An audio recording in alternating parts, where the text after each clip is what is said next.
these are occasions to educate the public on issues of concern, to mobilize political will and resources to address global problems and to celebrate and reinforce achievements of humanity. The 15th of June each year has been set aside by the United Nations General Assembly as the World Elder Abuse Day. Today, Zimbabwe, through the Ministry of Public Service, Labor and Social Welfare, joins the rest of the world in commemorating the World Elder Abuse Day, since elder abuse is a problem that exists in both developing and developed countries, and to elders with and without disabilities.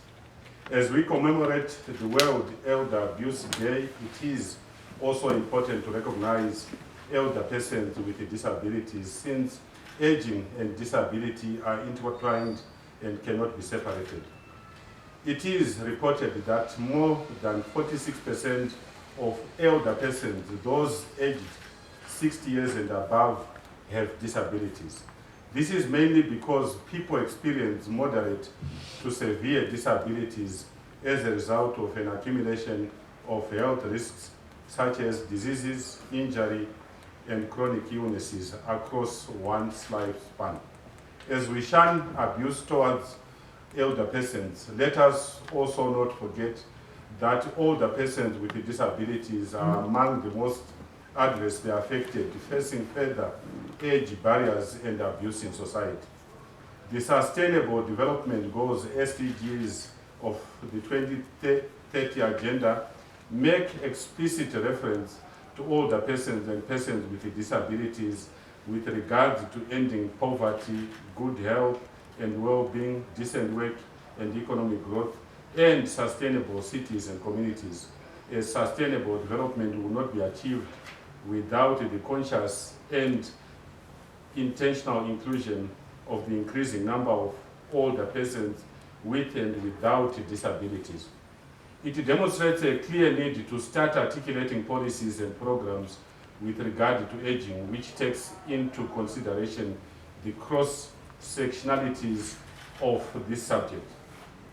The overarching policy considerations should be deliberated and further explored in the context of the global trend of aging population and disability inclusive development. Reports have been made the whole world over, including here in Zimbabwe, of cases where some older persons have been subject of gross physical, emotional, and psychosocial abuse, and at times have had their lives brutally and abruptly terminated merely because of their advanced ages. In most cases, the perpetrators of these crimes are known close relatives who are supposed to be the ones taking care of the elderly persons. Such actions should never be condoned. Some elder persons are accused of witchcraft merely because of their advanced age. They are beaten, mocked at, despised, and even murdered. Aging should not be viewed as a passport to practice witchcraft. Witchcraft doesn't start when one reaches such advanced age, when they are so weak and lame.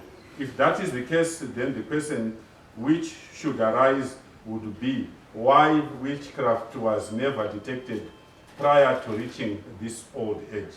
This is just a myth. There is no truth in it, and we should discard such old and useless cultural practices. Some elderly persons are thrown out of their legal homes by some members of their own families. Some have been conned, and some have had their properties and homes sold without their knowledge. Others have been made to sign documents selling their properties and homes at a time when they are not in the right state of mind or health. Others have been physically assaulted, ill-treated, neglected, and have had their only source of incomes, their meager pensions, misused by relatives. Others have been denied food and medical care to fast-track their departure from this world. This happens when they are no longer in a position to fend for themselves and their families, as they are regarded as an impediment and a nuisance to society. Others are abandoned to take care of themselves when their health has deteriorated, at a time when they need the family support the most. As people age and their immune system deteriorates, they become prone to suffer from life-threatening diseases and ailments. Such treatments are inhumane and should never be justified at all. Elder persons' abuse within communities does not spare elder persons with disabilities.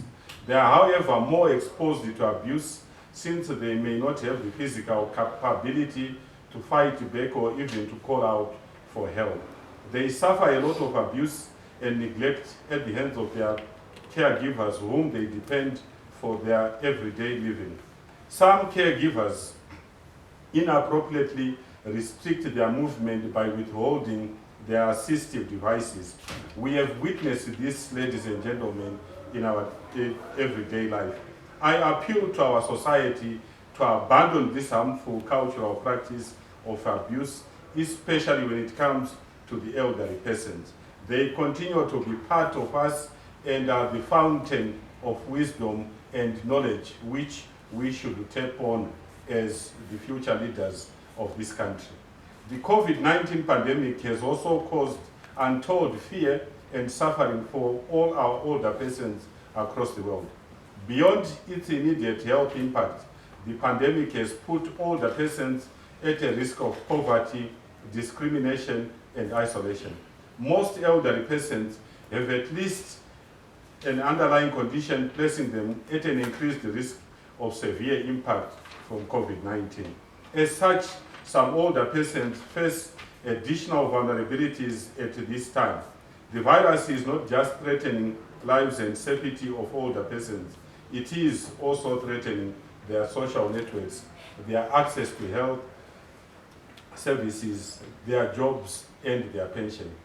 Elder persons provide a historical continuum of social and cultural identity from the past which we carry forward to future generations, and we are proud of this as a nation.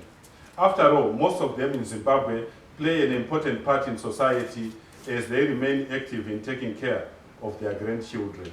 Zimbabwe has shown its commitment to protecting the rights of older persons through various policies and legislation. The Constitution of Zimbabwe 2013 protects the rights of the elderly and persons with disabilities as enshrined in Section 82 and 83, respectively, of the said Constitution.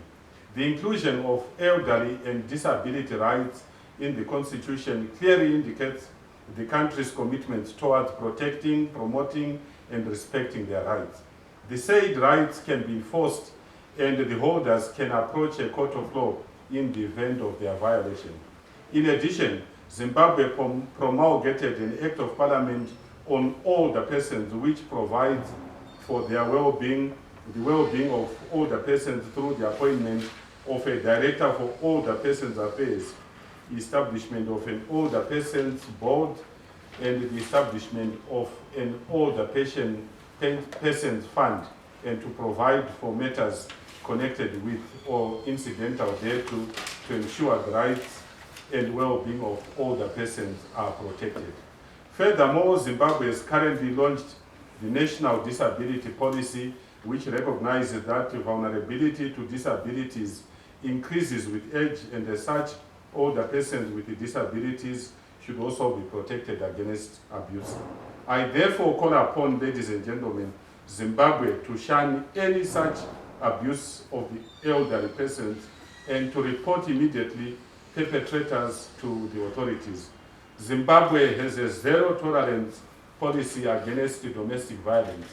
This extends to the elderly persons as well. Stiffer penalties should be imposed on perpetrators of abuse against elder persons. We need strong policies to monitor and care and the protection of elderly persons. Let us continue to show love and respect to the elderly persons. They need us and we need them. Together with the older persons, we can build a better Zimbabwe. I thank you.